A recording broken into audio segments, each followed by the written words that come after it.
បាទសូមស្វាគមន៍មកកាន់វីដេអូថ្មីមួយទៀតពីប្រទេសវៀតណាមដដែលថ្ងៃនេះផងដែរពួកខ្ញុំបានមកទស្សនាប្រាសាទមីសឺនគឺមានទីតាំងប្រមាណជា37គីឡូម៉ែត្រពីទីក្រុងហុយអានហើយថ្ងៃនេះផងដែរពួកខ្ញុំបានធ្វើដំណើរតាមរយៈម៉ូតូដោយសារពួកខ្ញុំជួលម៉ូតូជិះមួយថ្ងៃពេញនៅក្រុងហុយអានហើយយើងក៏បានជិះម៉ូតូមកលេងនៅមីសឺនណាបាទប្រាសាទមីសឺនគឺជាប្រាសាទនៃអាណាចក្រចម្ប៉ាមុនពេលត្រូវបានដួលរលំហើយប្រាសាទនេះផងដែរគឺមានសភាពបាក់បែកខ្លាំងបងប្អូនដោយសារអីធ្វើពីឥដ្ឋហើយឆ្លងកាត់សង្គ្រាមតាមដែលដឹងក៏មានរណ្ដៅគ្រាប់បែកនៅគីនឹងប្រាសាទនឹងផងដែរអញ្ចឹងណាហើយប៉ុន្តែទេសភាពនៅទីនេះគឺស្អាតខ្លាំងមែនទែនបងប្អូន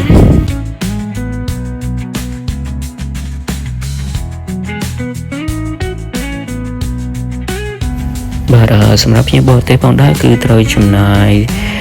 ថ្លៃសម្បត្តិទស្សនាប្រាសាទហ្នឹងគឺ$9កន្លះតាមដែលខ្ញុំចាំបានក៏ប៉ុន្តែ$9កន្លះហ្នឹងគឺបូករួមបញ្ចូលទាំងអស់បងប្អូនទាំងអស់គ្នាគឺចង់និយាយថាពេលដែលយើងទិញសម្បត្តិរួចគឺយើងត្រូវដើរចូលហ្នឹងគឺអ្វីដែលយើងធ្វើមុនគេគឺសារមន្ទីរចឹងសារមន្ទីរនេះផងដែរក៏រួមបញ្ចូលជាមួយនឹងសម្បត្តិដែរតែវាជាជំរឿនរបស់ភ្ញៀវទេសចរបើសិនជាគាត់ចង់ចូលមើលឬក៏មិនចូលមើលវាជារបស់គាត់ចឹងណាតែបើចូលមើលក៏យើងត្រូវចំណាយពេលយ៉ាងតិច30នាទីទៅ1ម៉ោងដែរទើបអាចមើលចប់ចឹងណាពួកសារមន្ទីរនេះគេតាំងបង្ហាញអំពីប្រវត្តិរបស់ប្រាសាទមីសឺនប្រវត្តិរបស់អាណាចក្រចម្ប៉ាហើយក៏មានតកតងគ្នាជាមួយនឹងប្រវត្តិរបស់អាណាចក្រខ្មែរយើងផងដែរដល់ក្នុងនោះឃើញមានវត្ថុបុរាណក៏ដូចជា map តាំងបង្ហាញអំពីទំនាក់ទំនងរវាងអាណាចក្រចម្ប៉ាជាមួយនឹងអាណាចក្រខ្មែរយើងណាបាទអញ្ចឹងសម្រាប់សារមន្ទីរនេះគឺចំណាយពេលអាចនិយាយថាកន្លះម៉ោងទៅ1ម៉ោងសម្រាប់អ្នកដែលគាត់ចូលចិត្តចាប់អារម្មណ៍ខ្លាំងអាចនឹងយូរជាងនេះ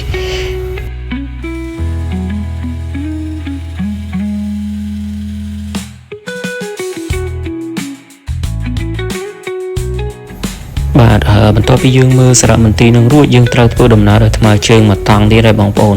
គឺមកប្រាសាទនេះគឺដើរច្រើនមែនតើហើយឆ្ងាយអញ្ចឹងបានថាយើងសរសើរពីការរៀបចំរបស់គេឲ្យភ្ញៀវមានអារម្មណ៍ថា$9កន្លះដែលគាត់ចាយទៅនឹងគឺអត់ស្ដាយលុយពីព្រោះអីវាមានច្រើនសកម្មភាពបូកបញ្ចូលឲ្យអស់ហើយអញ្ចឹងភ្ញៀវគាត់មានអារម្មណ៍ថាលុយរបស់គាត់នឹងគឺចាយអស់លទ្ធភាពតែម្ដងណាអញ្ចឹងគឺយើងត្រូវដើរមកស្ថានីយ៍រថយន្តអគ្គិសនីទី1ដើម្បីជិះឡានអគ្គិសនីនេះទៅស្ថានីយ៍ទី2ការជិះហ្នឹងគឺចំណាយពេលប្រហែលជា5ទៅ7នាទីហ្នឹងឯងបងប្អូនព្រោះมันចិត្តឯណាឆ្ងាយមែនតើអញ្ចឹងគឺការរៀបចំគេនេះគឺគេឲ្យភ្ញៀវចំណាយពេលវេលានៅទីនេះគឺយូរមែនតើហ្មងណាអញ្ចឹងពេលដែលយើងជិះឡានពីឡានអគ្គិសនីពីចំណតទី1មកចំណតទី2គេនឹងតម្លាក់យើងនៅចំណតទី2ហើយចំណតទី2ផងដែរគេមានហាងលក់ភេសជ្ជៈលក់សិភៅលក់វត្ថុអនុស្សាវរីយ៍ដែលតាក់ទងទៅនឹងប្រាសាទមីសឺនណាបាទបន្ទាប់ពីទម្លាក់យើងនៅចំណតទី2នឹងរួចយើងត្រូវធ្វើដំណើរដោយថ្មើរជើងមកវគ្គទៀតហើយបងប្អូនគឺដោយតាំងនិយាយពីដើមវីដេអូនេះគឺដើររហូតអញ្ចឹងពីចំណតទី2ទៅប្រាសាទក៏ឆ្ងាយគួរសមដែរដើរឆ្ងាយប្រហែលជាចូល1គីឡូជាងទៀតដឹងតាមខ្ញុំចាំពួកដើរយូរមែនតើហ្មងហើយសកម្មភាពតាមផ្លូវហ្នឹងក៏គេមានឲ្យយើងច្រើនដែរគេមានសួនគេមានកន្លែងអង្គុយសម្រាកហើយគេមានកន្លែងបង្ហាញទេសភាពឲ្យយើងច្រើនដូចកន្លែងនេះអញ្ចឹងស្រះឈូកជាមួយនឹងភ្នំណាក៏ស្អាតសម្រាប់ថតរូបដែរហើយដូចបងប្អូនឃើញមុននឹងអញ្ចឹងគឺភ្ញៀវទេសចរច្រើនខ្លាំងតែមែនតើហើយនេះប្រាសាទទូតមួយនៅចម្ងាយឡើង37គីឡូពីទីប្រជុំជនប៉ុន្តែគេនៅអាចតាក់ទាញភ្ញៀវឲ្យមកមើលច្រើនខ្លាំងមែនតើហ្មងណាគឺថាតាមផ្លូវដើរហ្នឹងមិនថាអាកាសធាតុក្តៅប៉ុណ្ណឹងណាភ្ញៀវដើរច្រើនមែនតើបងប្អូនឃើញដើរទៅដើរមកអញ្ចឹងទៅតើសារគេថាគេចេះរៀបចំហេតុអីបានប្រាសាទបើប្រៀបធៀបមួយប្រាសាទខ្មែរយើងប្រាសាទយើងធំជាច្រើនតែភាសាខ្លះចំនួនភ្ញៀវអត់បានប៉ុណ្ណឹងគេហ្នឹងពេលដែលពួកខ្ញុំទៅនឹងឃើញហើយវ៉ាវគេបកកាយតាក់ទាញបកកាយរៀបចំមែន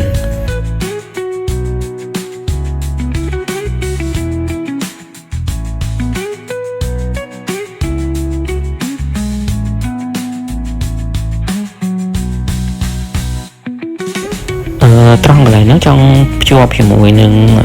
បងប្អូនទេសចរយើងមួយចំនួនដែលគាត់មកលេងសៀមរាបគាត់តែងតែល្អគាត់ថាមិនគាត់ធ្វើចំណតឡាននៅមុខអង្គរឆ្ងាយម្លេះពួកគាត់ដើរហត់តែបងប្អូនក៏លេចមើលគេរៀបចំឆ្ងាយជាងយើងខ្លាំងយកតែមែនតើឆ្ងាយខ្លាំងណាបងប្អូនដូចខ្ញុំនិយាយចឹងគាត់ថាចំណតឡានទីអគុយទី1មកចំណតឡានអគុយទី2ហ្នឹងគឺយើងជិះរហូតដល់5ទៅ7 8នាទីបងប្អូនគិតមើលហើយចឹងចំណតយើងប៉ុណ្ណឹងហើយប្រាសាទយើងប្រាសាទខ្លះសឹងតែថាបើកទ្វារឡានដល់ចដាប្រាសាទដូចបាយ័នអីបើកទ្វារឡានចុះតាពីឡានមកដល់ចដាប្រាសាទហ្មងចឹងមិនថាពេលខ្លះតើតែយើងទៅឃើញតចឹងបានយើងដឹងថាបាក់ម៉េចតែត្រឡប់មកទីតាំងប្រាសាទមីសឺតនេះវិញគឺស្រស់ស្អាតខ្លាំងមែនទែនបងប្អូនជាមួយនឹងទេសភាពធម្មជាតិភ្នំហើយនឹងប្រាសាទព្រៃបាត់ប្រាសាទបាក់បែកក៏ពិតមែនក៏ប៉ុន្តែបុកផ្សំជាមួយនឹងទេសភាពនៅជុំវិញហ្នឹងក៏បង្កើនភាពទាក់ទាញមកបែបសម្រាប់ប្រាសាទផងដែរ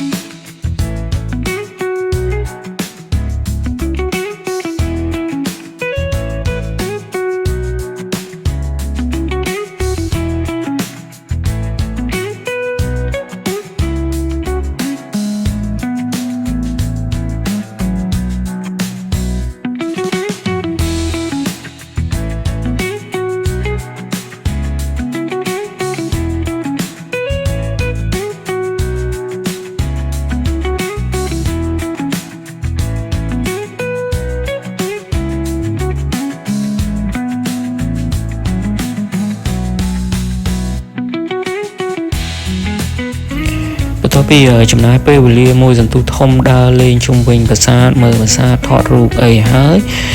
ពួកខ្ញុំត្រឡប់មកវិញប៉ុន្តែអត់ទាន់ចប់ទេណាបងប្អូនសកម្មភាពហ្នឹងគឺអត់ទាន់ចប់ទេពីព្រោះអីនៅជិតប្រាសាទហ្នឹងគឺមានសាលមហោស្រពមួយដើម្បីសម្ដែងរបាំបុរាណរបស់ជនជាតិចម្ប៉ាឬជនជាតិចាមណាបាទហើយមហោស្រពនេះក៏រួមបញ្ចូលជាមួយនឹងសម្បត្តិទស្សនាដែរអញ្ចឹងភ្ញៀវដែលទៅទស្សនានឹងហើយគាត់អាចជ្រើសរើសម៉ោងសម្រាប់ទស្សនារបាំនឹងបានព្រោះរបាំនឹងគេ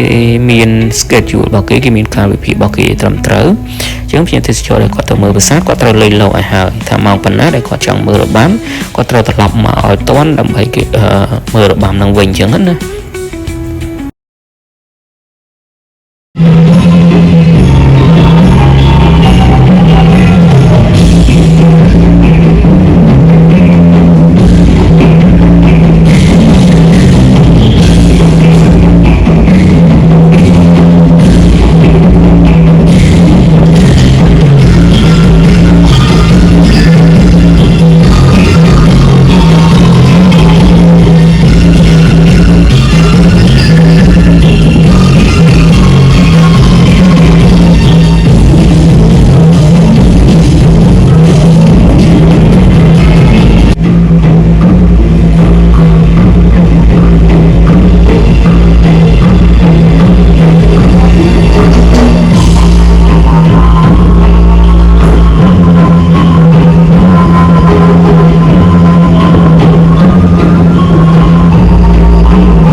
សម្រាប់វីដេអូមួយនេះគឺបង្ហាញពីសកម្មភាព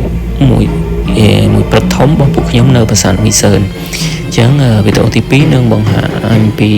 សកម្មភាពពេលថ្ងៃនៅទីក្រុងហុយអានតើពួកខ្ញុំធ្វើអ្វីខ្លះហើយនៅទីក្រុងហុយអានមានសភាពបែបម៉េចតែខ្ញុំហ៊ាននិយាយថាពេលដែលបងប្អូនឃើញវីដេអូនឹងហើយនឹងភ្ញាក់ផ្អើលពីចំនួនភ្ញៀវទេសចរដែលដើរកម្សាន្តនៅក្នុងក្រុងហុយអានណាបាទអញ្ចឹងចាំជួបនៅវីដេអូបន្ទាប់ទៀតគឺសកម្មភាពនៅក្រុងហុយអានរយៈពេលកន្លះថ្ងៃទៀត